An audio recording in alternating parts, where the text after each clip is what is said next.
यहां पर पर्यटन के नाते भी बहुत से पर्यटक देश भर से वो आते हैं। हमने विचार किया है, आज ही ध्यान में आया है कि हम क्यों नहीं उनके यहाँ पर निवास के नाते से कोई योजना बनाए।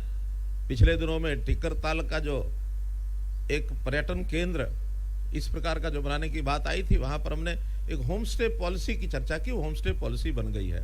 उस होम स्टे पॉलिसी का उसका उपयोग करते हुए इन दोनों लेक्स के आसपास के गांव में इसको हम कोशिश करेंगे कि कुछ लोग इसके अंदर सहभागी बने, लोग बाहर से आए, उनके घरों में रहें और ग्रामीण क्षेत्र का जो एक सांस्कृतिक पहलू है उसका भी दर्शन करें और हरियाणा का जो ग्रामीण दर्शन है वो उनको करने को मिले।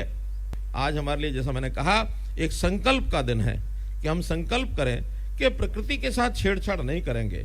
प्रकृति हमारे लिए बहुत ही एक ऐसा विषय है जिसका संतुलन बना रहेगा तो हमारा जीवन शुद्ध सात्विक रहेगा, स्वस्थ रहेगा, लंबे जीवन की हम कल्पना कर सकते हैं। लेकिन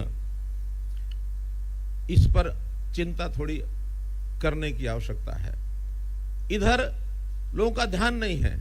विकास के नाम पर कई बार हम इस प्रकृति से साथ खेलते भी हैं और इसको यानी विनाश की तरफ भी ले जाते हैं। तो आज मैं उन सब संस्थाओं का भी आभारी हूं जो संस्थाएं पर्यावरण के नाते से बहुत जोर से अपनी आवाज भी उठाते हैं और उसमें प्रकृति को बचाने के लिए अपनी भूमिका को निभाते हैं। अब ये काम मनुष्य को सबको करना चाहिए। हमने अपने यहाँ हरियाणा में पेड़ को केवल पेड़ नहीं कहा है, हमने उनको प्राणवायु देवता कहा है।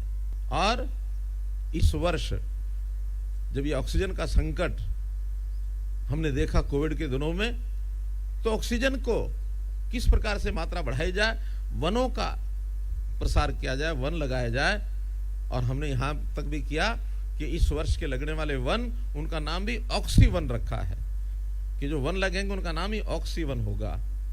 और जो बड़ी आयु के पेड़ हैं, 75 वर्ष की ऊपर के आयु, विशेष तौर पर जो कुछ प्रजातियां होती हैं, बड़ है, पीपल है, पिलखन है, तो ऐसे पेड़ 100-100 साल तक भी चलते हैं। हमने कहा कि जो 75 वर्ष से ऊपर की आयु का पेड़ हो जाएगा तो जो उसका संरक्षण कर रहा है, चाहे परिवार है, चाहे संस्था है, चाहे सार्वजनिक स्थान पर है, उनको 2500 रुपया साल की हम ये पेंशन भी देंगे। हरियाणा एक मात्र ऐसा प्रदेश है जिन्होंने पेड़ों की भी पेंशन बांधी है।